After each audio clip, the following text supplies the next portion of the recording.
तक total 402 people they have recovered और वो रिकवर होकर डिस्चार्ज हो चुके हैं। टोटल केसेस अगर हम देखें तो total 5194 positive confirm cases report हुए हैं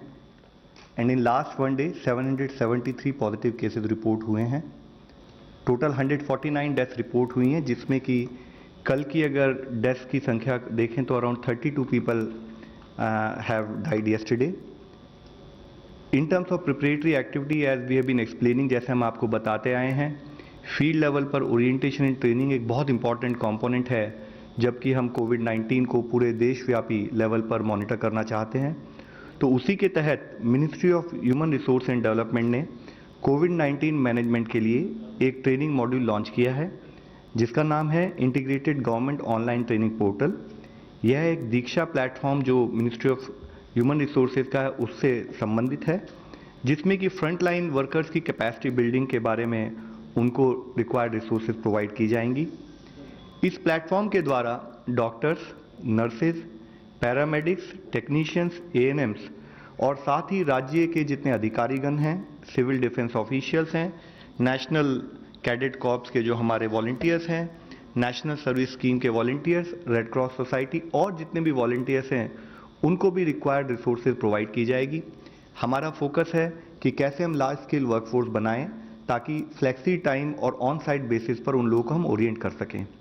इसके साथ ही मिनिस्ट्री ऑफ हेल्थ ने सस्पेक्टेड या कंफर्म्ड प्रेग्नेंट लेडीज से संबंधित फिजिशियंस के लिए एक ट्रेनिंग मॉड्यूल्स एम्स के द्वारा वो लॉन्च कर रहे हैं, जिसमें कि सस्पेक्टेड या कंफर्म प्रेग्नेंट वुमेन अगर जो कोविड से रिलेटेड हैं उनको एंटीनेटल केयर और लेबर मैनेजमेंट के रिक्वायर्ड टेक्निकल गाइडेंस दी जाएगी। इससे साथ ही हम देखें कि भारतीय वायुसेना की तरफ से भी स्टेट गवर्नमेंट और एजेंसीज को लगातार सर्विसेज प्रोवाइड की जा रही हैं, जिसके तहत मेडिकल सप्लाईज, मेडिकल इक्विपमेंट्स और पर्सनल को नोडल पॉइंट से एयरलिफ्ट कर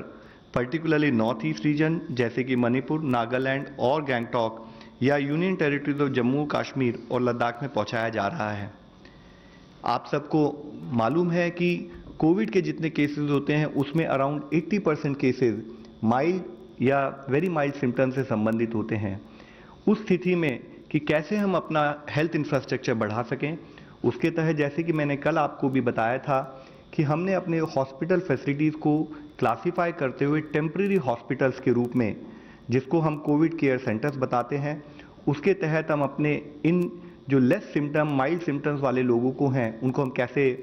ऑर्गेनाइज कर सकते हैं, कैसे ट्रीट कर सकते हैं, इसके बारे में हम लोगों ने जैसे होटल्स हैं, लॉजेज हैं, हॉस्टल्स हैं, ज़रूरत पड़े तो स्टेडियम्स को भी कैसे इस्तेमाल कर हम अपना फील्ड लेवल इंफ्रास्ट्रक्चर बढ़ा सकें, उस गाइडलाइंस के तहत अब हमारा इंफ्रास्ट्रक्चर उसी स्पीड से बढ़ना शुरू हो जाएगा। इसके साथ ही हमने जो क्रिटिकल केसेस होते हैं या जो सीरियस केसेस होते हैं उनके लिए भी डेडिकेटेड हेल्थ केयर सेंटर्स और डेडिकेटेड हॉस्पिटल्स के बारे में भी अपना रिक्वायर्ड एक्शन स्टेट गवर्नमेंट के साथ कोऑर्डिनेट करते हुए हम कर रहे हैं। चेन ऑफ ट्रांसमिशन को तोड़ने के लिए बोथ सेंट्रल गवर्नमेंट और राज्य सरकार में सीरीज ऑफ मेजर्स लिए जा रहे हैं। जैसे जैसे देश में केसेस की संख्या बढ़ रही है उसी के साथ ही हमारा जो रिस्पॉन्स है वो भी उसी से कमेंसरेट रूप में हम बढ़ाते जा रहे हैं। हमारी प्रिपेयर्डनेस भी उसी हिसाब से हम बढ़ाते जा रहे हैं। इस समय में, जैसे इससे पहले भी मैंने आपकी नॉलेज में लाया हूं, इस समय में हमारी गाइडलाइंस के तहत जैसे कि जो हमारा कंटेनमेंट प्लान है उसके तहत देशव्यापी हर जिले में कार्य हो रहा है। काफ़ी अधिकारीगण उस एक्शन प्लान के तहत एक्शन ले रहे हैं, इनिशिएटिव लिए जा रहे हैं कि कैसे हम कोविड-19 की सिचुएशन को मैनेज कर सकें। आप लोगों की नॉलेज के लिए जैसे मैं लाना चाहूँगा कि पुणे सेंट्रल रीजन और कोंडवा रीजन में डोर टू डोर सर्वे करते हुए 35 स्क्वायर किलोमीटर के एरिया में सर्वे किया जा रहा है, जिसके तहत जो टीम्स बनाई गई हैं वो पर्सन्स विद कोमॉर्बिडिटीज जैसे हाइपरटेंशन, डायबिटीज़ उनको भी चेक कर रहे हैं। साथ ही कोई अगर ट्रैवल हिस्ट्री या कॉन्टैक्ट हिस्ट्री हो उस टाइप के लोगों का भी सर्वे करके उनको रिक्वायर्ड सर्विसेज प्रोवाइड की जा रही हैं। इसी तरह से पत्तनमथिट्टा केरला में जो एक ज़िला है वहाँ पर भी एडमिनिस्ट्रेशन के लेवल पर सर्विलेंस साथ ही कॉन्टैक्ट ट्रेसिंग के लिए रिक्वायर्ड एफर्ट्स किए जा रहे हैं। एक मुख्य अंश वहाँ पर जो फोकस किया गया है जो मैं आप लोगों की दृष्टि में लाना चाहूँगा कि इस समय में जब हम ये सारा काम कर रहे हैं कैसे टेक्नोलॉजी का इस्तेमाल करते हुए वॉर रूम बनाया गया और साथ ही कैसे क्लस्टर्स और जो हाउस होल्ड्स अंडर क्वारंटाइन है उसके मॉनिटरिंग के लिए टेक्नोलॉजी का यूज़ किया जा रहा है, और साथ ही जो हमारे लोग क्वारंटाइन या हॉस्पिटल में उनको रिक्वायर्ड साइकोलॉजिकल सपोर्ट भी प्रोवाइड किया जा रहा है। इस संबंध में जैसे आप लोगों की नॉलेज में ऑलरेडी है कि हम एक इन्फेक्शियस डिजीज से डील कर रहे हैं। इन्फेक्शियस डिजीज से डील करने में एक मुख्य अंश ये होता है कि अगर हमारी कहीं पर भी एक भी जगह पर फेलियर होती है तो वो हमारे ओवरऑल एफर्ट्स को हार्म पहुंचा सकती है। इसलिए जो भी हम एक्शन लें वह यूनिफॉर्म हो, वह एक 100%